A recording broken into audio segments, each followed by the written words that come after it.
My brother's girlfriend gave my schizophrenic ex-boyfriend private details about my pregnancy, and now my family's mad that I'm cutting her off after he crashed my baby shower claiming the baby is his. This story needs a lot of background to fully grasp how severe everything is, so buckle in. My ex-boyfriend Jake, 27 male, and I, 27 female, broke up a few years ago. We had been together for over 5 years and were thinking about marriage and buying a house together. In the last year of our relationship, everything fell apart.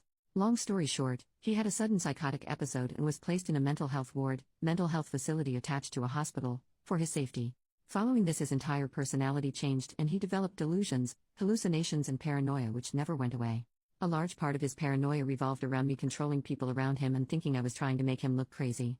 He also constantly accused me of cheating on him and told me many times that he hated me. He was let out of the hospital after some time and I took responsibility for him. This change in him was heartbreaking. He was eventually diagnosed with schizophrenia. I did everything I could to be there for him. I went to all of his mental health appointments and stayed up at night to make sure he didn't leave the house alone. He was prone to wandering out at night when experiencing psychosis. Things became too much for me to handle. He became angry and his paranoia about me made it impossible to help him. He didn't trust me to be close to him, but at the same time he didn't want me to leave his sight as he was convinced I was cheating. When he seemed to be doing a little better mentally, I broke up with him. I waited until I felt he would be okay on his own and helped organize for him to move back in with his parents. I was filled with guilt for that decision, but it was the right choice for me. I was struggling. For months I received no love and was used as an emotional punching bag. I did my best. He wasn't the same person anymore and his resentment for me was intense. Obviously this isn't the full breakdown of his mental health issues, as a lot of the things he went through are very personal.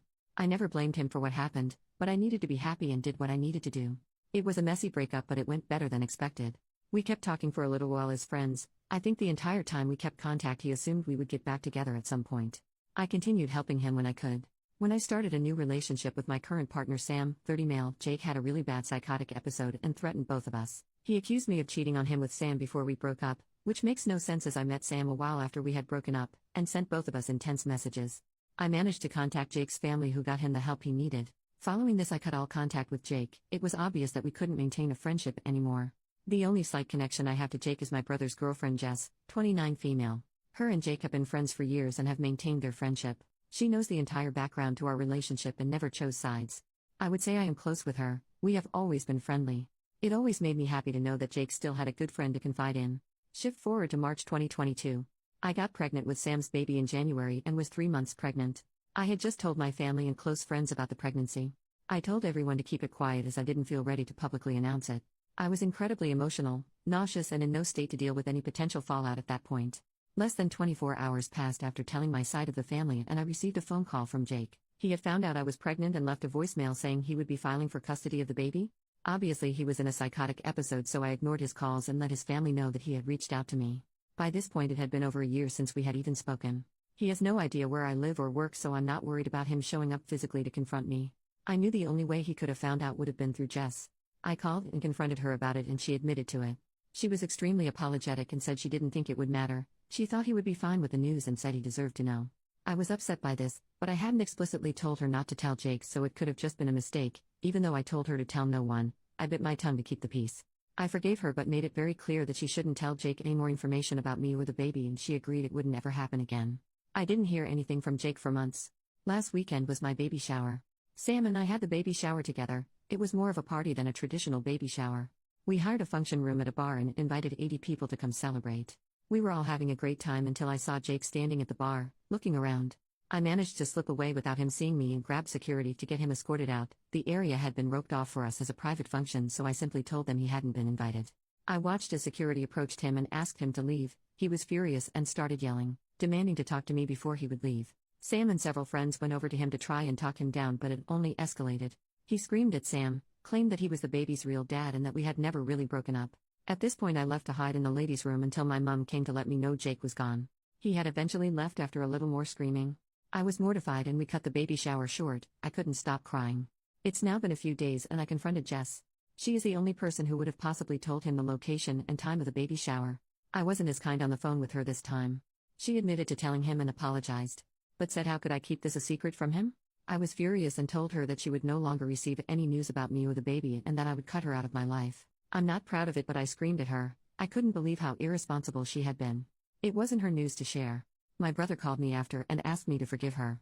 He knew she was wrong, but he didn't think he should also be punished for what she had done. He knew that by cutting her out, I also wouldn't be telling him any news about the baby. In part, he thought I should blame Jake for his reaction and not Jess, that she hadn't known he would show up. The damage was already done and I should let it go. But I honestly don't blame Jake for what happened. He is mentally ill and needs help. It's not his fault, and I know he will regret all of this when he comes back to a more clear headspace. I told his family what had happened and they told me he was readmitted to the mental health ward. He had threatened to harm himself if he wasn't allowed to see my baby. Regardless of whether I think he is at fault, I definitely don't feel safe with Jake now. I have a child to think about, and him thinking it is somehow his is pretty scary. I haven't budged with Jess or my brother. My family all think I should forgive her so my brother can meet his niece or nephew. We don't know the gender. But I just can't trust her. She already broke my trust once and I'm furious. I could have been hurt if Jake had confronted me at the shower. So many things could have gone wrong. I don't know what to do. I'm heartbroken that my brother may not get to meet this baby for a while. But I'm scared that she could tell Jake information about the baby that could put us in danger. My parents and other family members have all agreed not to tell Jess or my brother any information about the baby upon threat of also being cut out. I just don't know how long I can feasibly cut them out before I crack. Sam is obviously on my side with all of this. If it wasn't for him, I would be in a much worse state. Any advice would be appreciated. I'm finding it hard to stick to my guns on this and worry that news will leak to Jess from other family members. My parents were particularly hesitant to promise not to tell my brother when the baby is born. Update: after I made that post, I was overwhelmed by the response from everyone. Thank you for all of the amazing advice I received. It definitely put everything into perspective for me and made me take things more seriously. Decided I should post an update as I received a lot of messages asking what had happened. I received a lot of comments doubting the motives of Jess, and unfortunately you guys were right. So, I had my baby earlier than anticipated. I'm happy to announce that Sam and I now have a beautiful son. He is currently 10 weeks old and was born at 38 weeks. We are absolutely smitten with him and couldn't be happier. Not long after I made my original post, Sam and I moved into a new house. We had been living in a one-bedroom apartment and decided we needed more space for our growing family. Part of our decision on our house was that it was further away from my brother and Jess. Our apartment had only been a 5-minute drive from them, and I felt uncomfortable knowing that Jake could potentially be visiting and we could run into him while walking the dog. I also didn't trust that Jess hadn't told him where we lived. Our new house is now a 45-minute drive away from them, and I feel much safer. We didn't tell them the location of our new home. We had been living in our new house for about a month with no issues. I heard from Jake's family that he was on an extended mental health hold at the hospital as his psychotic episode was not subsidizing and he refused to take his medication. I also warned them about his relationship with Jess and they seemed to take it seriously. They would keep an eye on them and told the hospital that she was not to be allowed visitation with him. My family stopped pestering me to forgive Jess. My mom had a heart-to-heart with me and finally understood why I had to cut my brother out. I didn't hear anything from my brother. Apparently my mom had stepped up and had a conversation with him about the severity of what Jess had done. It broke my heart to push my brother away as we had been so close. But after reading all of your comments, I knew that I had to be responsible and keep my baby safe. Unfortunately, things didn't stay so calm. After a few months, I received a call from Jake. He had finally been released from the hospital and was embarrassed about his behavior at the baby shower. He told me he knew that the baby wasn't his. He cried and asked to speak with Sam. He wanted to personally apologize to him. Sam didn't want to talk to him. I told him I forgave him. I knew it wasn't his fault and that we should move on. I was also very firm with him and told him that under no circumstances would I let him be around me or my baby. If he tried to contact us, I wouldn't hesitate to call the police. He accepted that and our conversation ended. About 2 weeks later, Jake showed up at Sam's workplace, demanding to speak with him. They had a short conversation where Jake broke down in tears and begged to be forgiven. From what Sam told me, he didn't seem to be stable. In his apology, he said, "I'm so sorry for confronting you in public like that. I should have spoken to you privately. Clearly you didn't know the baby isn't yours and you were humiliated in front of your friends." Paraphrasing here. Sam didn't want to provoke him, so he said he accepted his apology and asked him to leave. Sam then called me to let me know what had happened. I was shattered. Obviously Jess had told him where Sam worked. I called Jake's family to let them know what had happened. They told me the next day he hadn't come home and were extremely worried. He wasn't meant to be driving as his license had been suspended. He had been caught speeding several times, but he had taken his mom's car without her permission. A few days later he was found by police in a building that was under construction, completely out of it and confused. He had driven 20 hours away from our town. He was taken to the local hospital and placed in their mental health ward. His family flew up to retrieve him. To this day I still haven't heard any updates on Jake. I assume he is still in a mental health facility. His family always updates me when he is released. After all of that, my brother called me and asked if he could meet up with me for lunch one day. He sounded upset on the phone, so I agreed. We met at a McDonald's. Then he told me all the crazy stuff that had happened with Jess. Apparently when Jake got out of the hospital, following the baby shower incident, he had shown up at their house to see Jess. My brother was really worried because he could tell that Jake was in a manic episode. He kept an eye on Jake while he visited and noticed that he was being extremely touchy-feely with Jess, who started to seem flirty with him as well. It made him really uncomfortable, so he made an excuse about him and Jess needing to go to a friend's house. When Jake left, him and Jess had a massive fight. He confronted Jess about the flirty behavior and she was extremely defensive. She flat out denied that she had been flirting or that Jake had been touching her at all. My brother decided to drop it. Not long after, we later realized this happened on the same day that he had gone to Sam's workplace. Jake showed up at their house again, but this time Jess was at work. My brother works from home. Jake told him that he was in love with Jess, confessed that they had been sleeping together, and showed him a bunch of text messages between the two of them to prove that he wasn't making this up. My brother asked him to leave. When Jess got home, he confronted her. At first she tried to deny it but eventually confessed. She begged my brother to forgive her. She had realized after his outburst at the baby shower that she didn't love him. My brother was furious and told her to stay with her parents for a while. Ever since then he hasn't heard from her. It's been months now and it looks like things are over between the two of them.